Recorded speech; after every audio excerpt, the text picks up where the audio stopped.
As I said in my previous answers, natural science is very fascinating. Natural science has provided us with a huge body of knowledge. However, it's just a body of knowledge concerning a certain feature of reality, that is the material feature of reality. There's a whole realm which is not accessible by science as such. Some people talk about the realm of reasons, the space of reasons. So just think about all the ethical issues concerning the meaning of life, various existential questions, questions concerning justice. These are all questions that fall in the proper domain of philosophy. So you might say that in a certain sense, every person is confronted in his or her life with these questions at a certain point, right? Every one of us will ask him or herself, should I now go rather for option A? Should I go for option B? Is it just to do this? Is my life meaningful?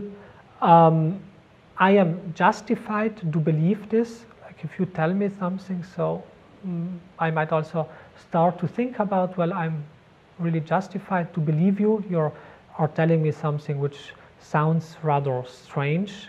So should I assume that this is still justified in taking you seriously, or maybe I should not think that what you are telling me now, that it's still a good thing to believe. So these would be questions of epistemology. So we are engaging with philosophical issues in some way or the other all the time.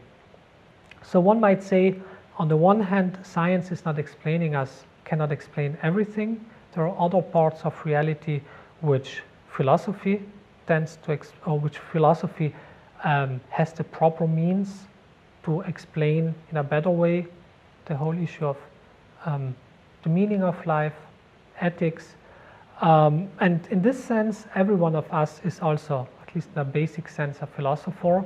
Of course, what distinguishes now someone just asking philosophical questions from a professional philosopher is that the professional philosopher is trained to formulate the questions, is trained also to give answers in a very systematic way. And of course, a trained philosopher also knows a whole lot about history of philosophy. He or she knows what answers have already been provided to this problem, what answers have been given to a certain question, how good these answers might be, what the costs of these answers are. So a professional philosopher is not only dealing with questions that science, because of the methodology of science, cannot deal with, but it's also dealing with these questions in a systematic way. And one might also say that asking these philosophical questions is there's an intrinsic motivation in the human individual to ask such questions. So it's not just that someone at a certain point decides to become a philosopher, or that someone just becomes a philosopher because he or she aims to answer some practical issues, but it seems to be also an intrinsic feature of our nature to ask these questions, to ask questions such as, is it right if I'm assuming these things? Is it right if I do these things? What are good arguments for going into these directions? Are there any good reasons that support this opinion?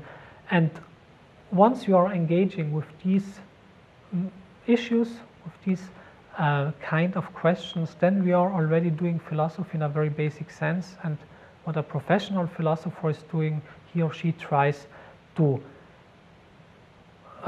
phrase the questions in a very specific way, and he or she tries to provide also answers, arguments in a corresponding systematic manner. Maybe a last point which is also important to add in this respect is, it seems to me that philosophy has an intrinsic democratic dimension.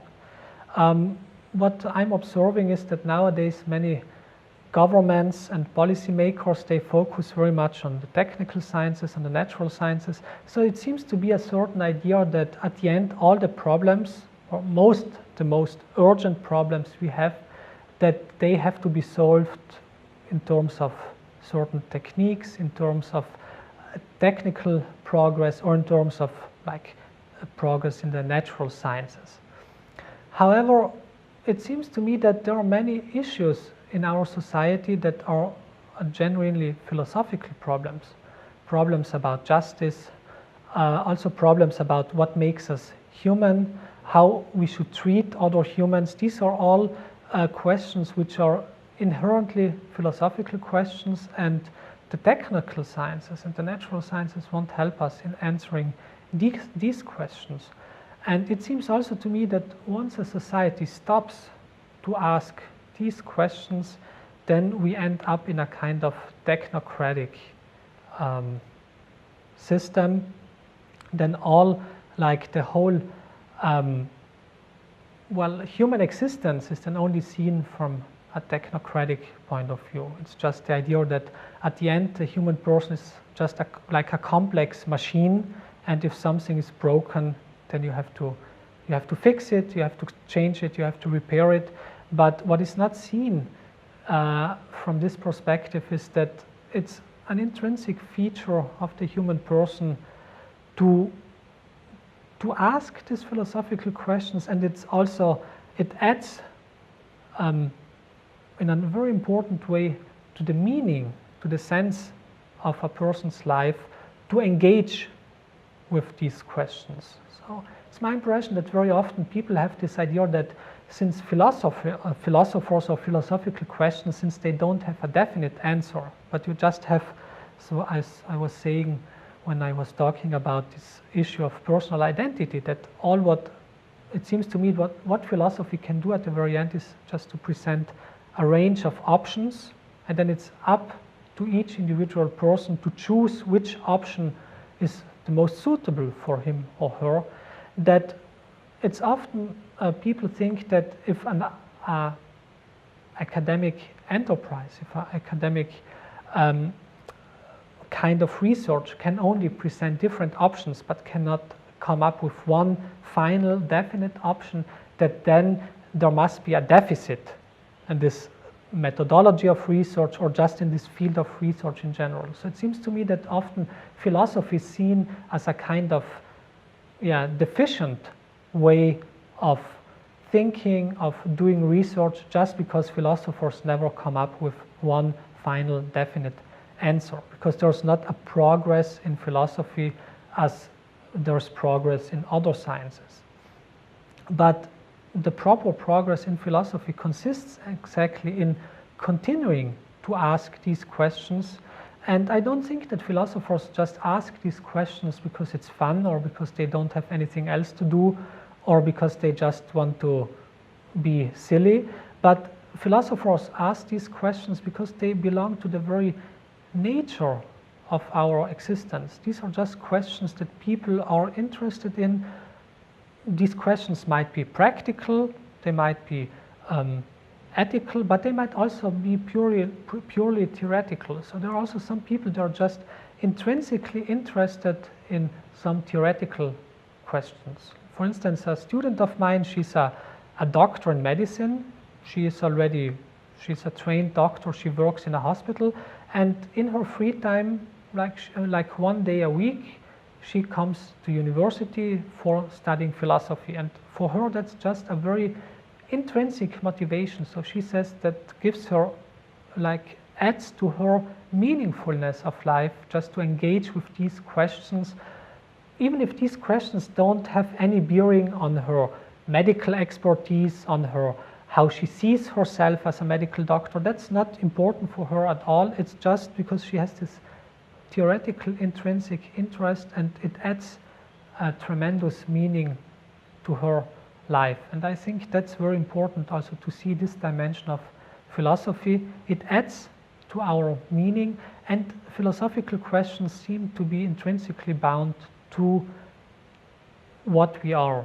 As long as we conceive ourselves as also rational beings, philosophical questions will inevitably come up.